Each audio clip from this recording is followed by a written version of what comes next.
ನಮಸ್ಕಾರ ವೀಕ್ಷಕರೇ, ನಾವು ಯಾವುದೇ ಒಂದು ಪ್ರಾಪರ್ಟಿನ ರಿಜಿಸ್ಟರ್ ಮಾಡಿಸಿದಾಗ ಅದರಲ್ಲಿ ನಾವು ರಿಜಿಸ್ಟ್ರೇಷನ್ ನಂಬರ್ ಹತ್ರ ಬುಕ್ 1 ಬುಕ್ 2 ಅಂತೆಲ್ಲ ಇರೋದನ್ನ ನೋಡಿರ್ತೀವಿ. ಹಾಗಾದರೆ ಈ ಬುಕ್ 1ನಲ್ಲಿ ಏನನ್ನ ರಿಜಿಸ್ಟರ್ ಮಾಡ್ತಾರೆ, ಯಾವೆಲ್ಲ ಬುಕ್ಗಳು ಇರುತ್ತೆ ಅನ್ನೋದನ್ನ ಈ ವಿಡಿಯೋದಲ್ಲಿ ತಿಳಿಸ್ತಾ ಇದ್ದೀನಿ. ಪ್ರತಿಯೊಬ್ಬರು ಕೂಡ ಇದು ತಿಳ್ಕೋಬೇಕು, ಇದು ಸಾಮಾನ್ಯ ಜ್ಞಾನ. ಸಬ್ ರಿಜಿಸ್ಟ್ರಾರ್ ಕಚೇರಿಯಲ್ಲಿ ಸಾಮಾನ್ಯವಾಗಿ 5 ರೀತಿಯ ಬುಕ್ಗಳನ್ನು ಮೇಂಟೈನ್ ಮಾಡಲಾಗುತ್ತೆ. Book 1, book 2, book 3, book 4, book 5 ಅಂತ. ಮೊದಲನೇದಾಗಿ ಬುಕ್ 1 ಅಂತ ಏನಿರುತ್ತೆ ಅದರಲ್ಲಿ ನಾವು ಯಾವೆಲ್ಲ ರೀತಿಯಾದ ಆಸ್ತಿಗಳನ್ನ ದಾಖಲು ಮಾಡಲಾಗುತ್ತೆ ಅನ್ನೋದಾದ್ರೆ, ಯಾವುದೇ ಒಂದು ಸ್ಥಿರ ಆಸ್ತಿಯ ಮೇಲೆ ನಡೆಯುವಂಥ ವ್ಯವಹಾರಗಳು, ಆಸ್ತಿಯ ಮಾರಾಟ, ಅಡಮಾನ, ಗುತ್ತಿಗೆ, ಬಿಡುಗಡೆಗಳು, ಉಡುಗೊರೆಗಳು. ಅಂದರೆ ಯಾವುದೇ ಒಂದು ಭೂಮಿಯನ್ನ ನೀವು ಮಾರಾಟ ಮಾಡುವಾಗ, ಅಡಮಾನ ಮಾಡುವಾಗ, ಅಥವಾ ಗುತ್ತಿಗೆಗೆ ಕೊಡುವಂಥ ಸಂದರ್ಭದಲ್ಲಿ, ಅಥವಾ ಹಕ್ಕು ಬಿಡುಗಡೆಯನ್ನು ಗೊಳಿಸೋ ಸಂದರ್ಭದಲ್ಲಿ ಆಗಿರ್ಬೋದು, ಉಡುಗೊರೆಗಳನ್ನ ಕೊಡುವಂಥ ಸಂದರ್ಭದಲ್ಲಾಗಿರ್ಬೋದು, ಈ ಎಲ್ಲ ಸಮಯದಲ್ಲೂ ಕೂಡ ಮಾಲೀಕತ್ವವನ್ನು ಅಧಿಕೃತವಾಗಿ ಬದಲಾವಣೆ ಮಾಡೋ ಸಂದರ್ಭದಲ್ಲಿ ಬುಕ್ 1ನಲ್ಲಿ ಇದನ್ನ ಮೆನ್ಷನ್ ಮಾಡಿರ್ತಾರೆ. ಇದಕ್ಕೆ ಅದರಲ್ಲಿ ನಾವು ಡಾಕ್ಯುಮೆಂಟ್ ನಂಬರ್ ಹತ್ರ ಬುಕ್ 1 ಅನ್ನೋದನ್ನ ನೋಡಿರ್ತೀವಿ.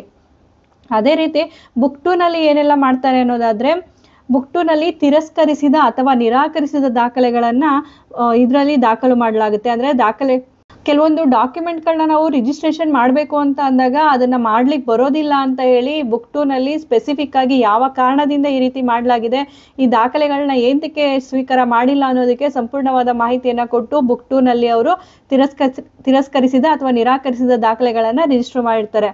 ಅದೇ ರೀತಿ ಬುಕ್ 3ನಲ್ಲಿ ವಿಲ್ಗಳನ್ನ ಮತ್ತು ಯಾವುದೇ ಒಂದು ಚರ ಆಸ್ತಿಗಳನ್ನ ಈ ಒಂದು ಬುಕ್ 3ನಲ್ಲಿ ರಿಜಿಸ್ಟರ್ನ ಮಾಡಿರ್ತಾರೆ.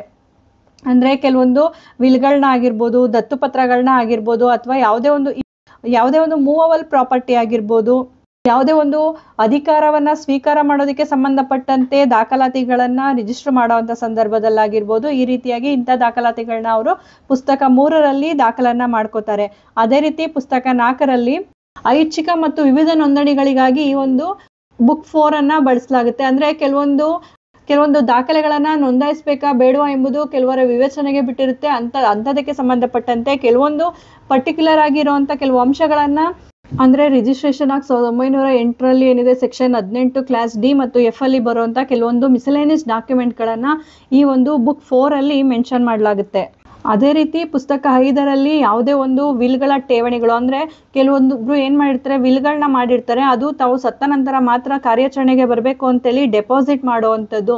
ಕೆಲವೊಂದು ವಿಲ್ಗಳ ಡೆಪಾಸಿಟ್ ಆಗಿರ್ಬೋದು, ಅಥವಾ ಕೆಲವೊಂದು ದಾಖಲಾತಿಗಳು ಸುರಕ್ಷಿತವಾಗಿಡಲು ಸಬ್ ರಿಜಿಸ್ಟ್ರಾರ್ ಕಚೇರಿಯಲ್ಲಿ ಠೇವಣಿ ಇಡಲು ಬಯಸುವ ವ್ಯಕ್ತಿಗಳಿಗೆ ಇದು ಮೀಸಲಾಗಿರುತ್ತೆ. ಅಂದ್ರೆ ಕೆಲವೊಂದು ಡಾಕ್ಯುಮೆಂಟ್ಗಳನ್ನ ತುಂಬಾ ಸೀಕ್ರೆಟ್ ಆಗಿ ಇಡಬೇಕಾಗುತ್ತೆ, ಅದು ಯಾರಿಗೂ ಕೂಡ ಗೊತ್ತಾಗಬಾರ್ದು, ಅಥವಾ ಇಂಥ ಸಮಯದಲ್ಲೇ ಗೊತ್ತಾಗಬೇಕು ಅಂತೇಳಿ ಕೆಲವೊಂದು ದಾಖಲಾತಿಗಳನ್ನ ಯಾವಾಗ ನಾವು ಸುರಕ್ಷಿತವಾಗಿ ಇಡಬೇಕು ಅನ್ಕೋತೀವಿ ಅಂಥ ಸಂದರ್ಭದಲ್ಲಿ ಈ ಪುಸ್ತಕ 5ರ ಅಡಿಯಲ್ಲಿ ಅದನ್ನ ದಾಖಲು ಮಾಡ್ಕೊಳ್ಳಾಗುತ್ತೆ. ಇದು ಯಾವುದೇ ಒಂದು ಕಾನೂನಿನ ತೊಡಕುಗಳು ಬರಬಾರ್ದು ಅಂತೇಳಿ ಸುರಕ್ಷಿತವಾಗಿ ಒಂದು ಡಾಕ್ಯುಮೆಂಟ್ನ ಪ್ರೊಡಕ್ಟ್ ಮಾಡೋದಕ್ಕೋಸ್ಕರ ಈ ಒಂದು ಪುಸ್ತಕ 5ರಲ್ಲಿ ಅದನ್ನ ರಿಜಿಸ್ಟರ್ ಮಾಡ್ಕೊಳ್ಳಲಾಗುತ್ತೆ.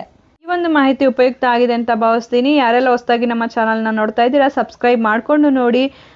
ಈ ವಿಡಿಯೋ ಇಷ್ಟ ಆಗಿದೆ ಅನ್ಸೋರು ಶೇರ್ ಮಾಡಿ, ಲೈಕ್ ಮಾಡಿ, ಮತ್ತು ನಮ್ಮ ಚಾನಲ್ನ ನೋಟಿಫಿಕೇಶನ್ಗಾಗಿ ಬೆಲ್ ಐಕಾನನ್ನು ಪ್ರೆಸ್ ಮಾಡಿ. ಕಾನೂನು ಮಾಹಿತಿಯನ್ನು ಪ್ರತಿಯೊಬ್ಬರು ಕೂಡ ತಿಳ್ಕೋಬೇಕು. ಕಾನೂನಿನ ಜ್ಞಾನ ನಮ್ಮಲ್ಲಿ ಹೆಚ್ಚಾದಷ್ಟು ನಾವು ಸಮಾಜದಲ್ಲಿ ಬಾಳೋದಕ್ಕೆ ತುಂಬಾ ಸುಲಭ ಆಗುತ್ತೆ. ಧನ್ಯವಾದಗಳು.